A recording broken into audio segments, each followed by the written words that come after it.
Hey folks, Jimmy here, aka Palette of the Dead. Welcome back to the channel and welcome to a new issue of Mortal Realms magazine. Now, as per usual with all these videos, if you like them, hit that like button. If you haven't already, subscribe to the channel and of course, drop a comment down below. I love hearing back from you guys and your comments go a massive way to help the channel too. So, without further ado, this week we are on issue 74 of Mortal Realms magazine.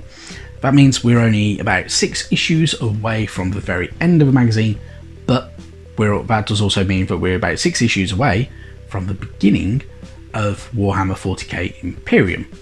So, I will be collecting Imperium, my first kind of proper foray into good old Warhammer 40k. You're welcome to hang around on the channel and join me for that. Age of Sigmar content will not stop. We will still get bits and pieces here and there with some news videos, and yeah, we'll see what happens. But for now, of course, issue 74 comes with some pretty cool models. So we have the Vanguard Raptors, really nice units. They come with the Aetherwings as well. There are 2 ways of building these models, whether you want to go with the long strike crossbow or the Hurricane Crossbow is entirely up to you, but they both have their own unique abilities. We only get the War Scroll for the long strike crossbow though, which is a shame, but really cool bits pieces here. Very nice units, very interesting units, and many different ways to paint up the Aetherwings, which I'll go through later on, and my kind of thought process of how I'm going to paint them and stuff like that. But you can get some really good looks with all of these models. Really good stuff. If you've had the opportunity, get 2 issues. Do get 2 copies of the issue as well, because you can build them up. You can have multiple units. You can use both styles of the crossbow as well. But yeah, really good stuff. So pretty damn cool to have them. Into the issue itself, we are of course greeted by the Vanguard Raptors. So, when Vanguard Raptors go to war, no enemy is safe. Armoured champions of chaos are cut down by bolts shot straight through their helmet slits. The skulls of undead warriors explode in showers of bone and dust. These enemies have fallen victim to the Stormcast Eternal's most talented marksmen. So the Vanguard Raptors provide long-range support to the Vanguard auxiliary chambers. They combine the martial talents possessed by all Stormcast Eternals. With an almost supernatural skill with ranged weapons, Vanguard Raptors operate in small units that work to disrupt the enemy wherever they may hide. So, with good old Vanguard Raptors, they are utilised sometimes as snipers with the long strike crossbows, or they can be used a little bit more up front with alongside, like say like the castigators or anything like that, and use a flurry of Stormforged shots that are released from the Hurricane crossbows. Really good stuff though. I really like these units. They look pretty cool. They look pretty unique. They have a pretty cool kind of actiony pose, and of course they come with the Aetherwings, which are pretty cool. So the differences between your long strike crossbow and the Hurricane crossbow, of course, are going to be a bit obvious. So one is longer, one is shorter. The long strike crossbow is an incredible weapon of power, and a shot from this mechanicized bow can pass through armour with ease, often killing an enemy in a single shot. Unlike larger weapons such as the Celestar Ballista, the long strike crossbow can be swiftly set up and redeployed. So, and then the Hurricane crossbows, of course, are the smaller kind of 2-handed crossbows as well. So Hurricane crossbows are short-range weapons with a dizzying rate of fire. Vanguard Raptors equipped with these weapons strike close to the enemy front lines, and then drive the foe back with withering hails of fire. Vanguard Raptors armed with these weapons are almost impossible to approach. So, with Vanguard Raptors, they of course provide a pretty cool line of fire as well that you can use, which isn't that common for a lot of armies in Mortal Realms, to have such a deadly force with long range, apart from say like the elves. They're probably the most recent ones that actually have a bit more potency with long range, so like the Luminous Realm Lords and stuff like that. So really cool to see the Stormcast Eternals embracing their long range abilities. Then we have a page about the Aetherwings, which do count as warriors, so Vanguard Raptors are rarely seen without loyal Aetherwings nearby.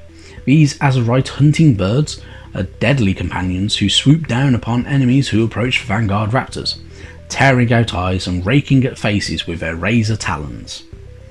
So Aetherwings are creatures native to Azyr. With many animals of their realm of heavens, they despise chaos and feel a close kinship with Stormcast Eternals. In particular, Vanguard Raptors forge close bonds with Aetherwings, raising them and caring for them in the highest spires of Azyr. So, the Vanguard Raptors utilise these birds, just like Gryph-hounds are utilised and are native to Azyr, and the Gryph Chargers and several other beasts that the Stormcast Eternals utilise in their ranks, and they kind of bring them up, they raise them, they form a very, very close bond with them, and they also have a strong dislike for the forces of chaos, as do pretty much every Stormcast Eternal animal that is evolved. So really, really good stuff, and it's nice to read a bit more about them and find out some more of their lore and history. There is a bit of story as well, which is Talons of the Storm. The bond between Aetherwings and Vanguard Raptors is as close as any two warriors of the Stormcast Eternals. They are not master and beast, but comrades in arms. As an Uruk War bears down upon a detachment of Vanguard Raptors, this bond between man and animal is put to the test. So, a pretty cool bit of story as well for the Astral Templars, and they're hunting down a prey in Gur, the realm of beasts, going up against some Oryx, which is always really, really cool. A pretty short kind of bit of lore and history and kind of detailing into the bond between Vanguard Raptors and the Aetherwings, but really, really good stuff as well. Really, really worth a read. I've had one as well. Your how to build section is pretty straightforward in all honesty. There are quite a few parts though, so make sure you've got your clippers, make sure you're removing as much mould lines as you can and cutting them as neatly as you can, and of course remember you're going to need some glue, whether you're using plastic glue or super glue, entirely up to you. Just make sure you're only using little bits that are going to be just strong enough to hold what you need it to hold. Follow the building rules very, very easily. It's pretty straightforward, you should be used to it by now. Really, really good stuff over. So, because we're of course for Raptor Prime, and then you have your other Vanguard Raptors as well, utilising the longer bases that you've got as well. So those 60mm ovals, and yeah, several different pieces to go together. Really, really good stuff. If you are going to build the other set as well, they are actually really, really straightforward. They build in a very much similar way. You might need some smaller bases though, you might need some more 32mm round bases. If you haven't already got some, you can find them on eBay, they're pretty cheap, or you can get them directly from Games Workshop, entirely up to you, but you can get them, which is the main thing. And then we have the Aetherwings themselves as well, so there are of course 3 different Aetherwings that you need to build, and they all have 32mm round bases, and they all have these branches that are kind of springing up from the ground that kind of makes them look like they are flying, because they also have the scroll of parchment at their legs, which kind of, yeah, it helps that mould kind of move, doesn't it really, which is the main thing. But really, really, really good stuff. So really, really cool. Your how to paint section, very, very simple in terms of the actual Stormcast Eternals themselves. Paint them up in pretty much the same way. You can't go wrong. Your painting of the Aetherwings though is entirely down to you. You can go for their way of doing it, which means you are base coating with a Baden Black. Personally, I wouldn't. I would use Corax White and then use contrast paints. You can blend the contrast paints while they're still wet, and make it look very different. You can make it a little more unique. If you use contrast paint, you're also not going to have to be doing too much of a way of highlighting and shading or anything like that. You can just pick out bits that you need to do. Entirely up to you. I would go with the contrast paints just because it's a bit quicker, a bit easier, and a lot less faffing in all honesty. For the trees though, you are going to want to paint them up quite nicely, so Dryad Bark and Baneblade Brown is their way of doing it, with some Norn Oil in the mix. Entirely up to you. You can use Seraphim Sepia if you've got Seraphim Sepia. You can use Agrax Earthshade if you wanted to. you could just use different shades of brown. So you could use Dryad Bark, Mournfang Brown, and then Baneblade Brown over the top, in varying degrees of dry brushing. Entirely up to you. Very, very unique ways of doing it. There are many different ways of doing it. You can't go wrong. The idea between the good old Aetherwings though is, in all honesty, they are normally quite a bright coloured creature. So my personal takeaway with it is, look up how you want to paint them. You could go for the kind of more birds of prey kind of look for them, so you'll be going for darker tones that are going to be more silhouetted in kind of high altitudes and everything like that. So like if you look at hawks, eagles, that type of thing. Or you could go down the route that I might go down and make them look very, very colourful, and go down looking at things like parrots. So you could paint them up to in that kind of colour scheme of a parrot, and make them look very, very bright, very unique and very cool. Entirely up to you though how you want to do it, but you can make them look really, really good. And I would love to see your photos of them. So if you do paint up some Aetherwings, join my Discord. The link is in the top pinned comment and in the description down below. You can join in. You can just send us your photo, or you can send us a photo on Twitter. Absolutely fine. Entirely up to you though, but I would love to see how you paint up your Aetherwings. Really, really would. Yeah, in all honesty, you're not going to go wrong with the Stormcast Eternals. You've been painting them for long enough now. You don't really need a tutorial of how to paint up a Stormcast Eternal. Entirely up to you how you want to paint them, depending on what colour scheme you're going for.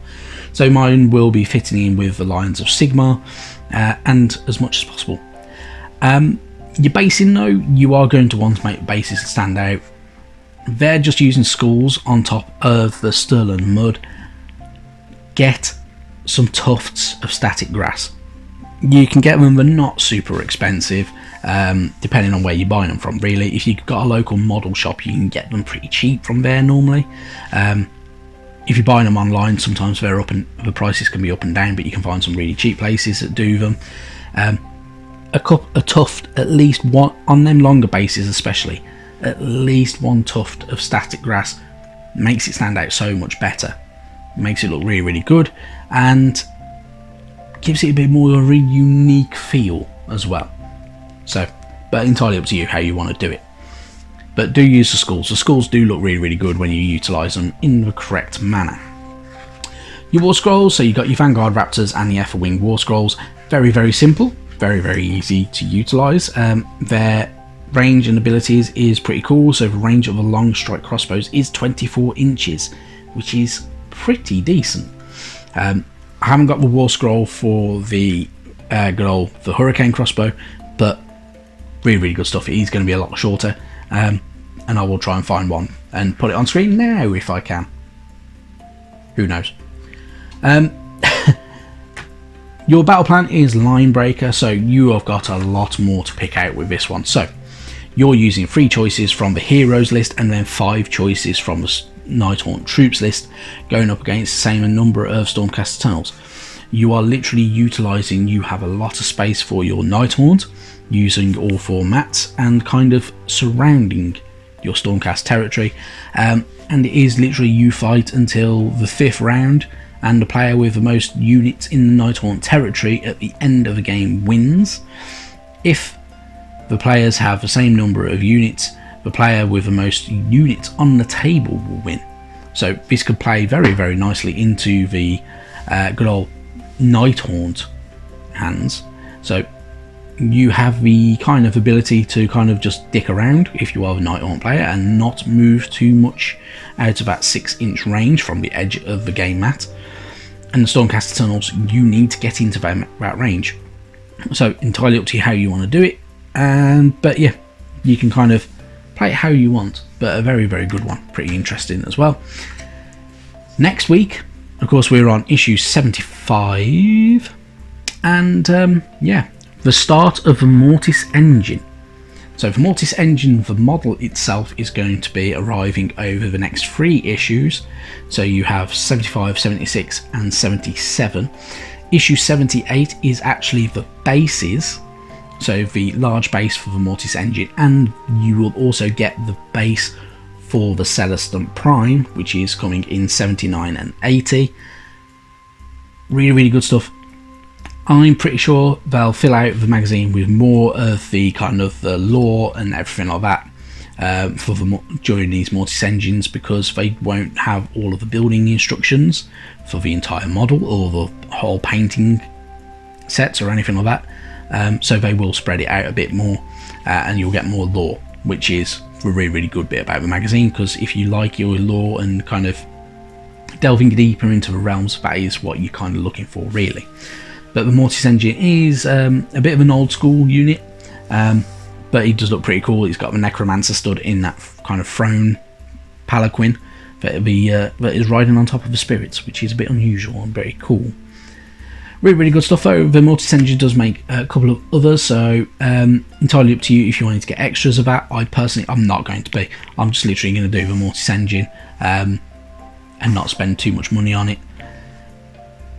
But after that, the Celestant Prime could be a good one to go for. Really good stuff though. Thank you very much for watching. There will be more videos this week as well. So this week we are also going to have a White Dwarf magazine video because I forgot to record it, and will be more.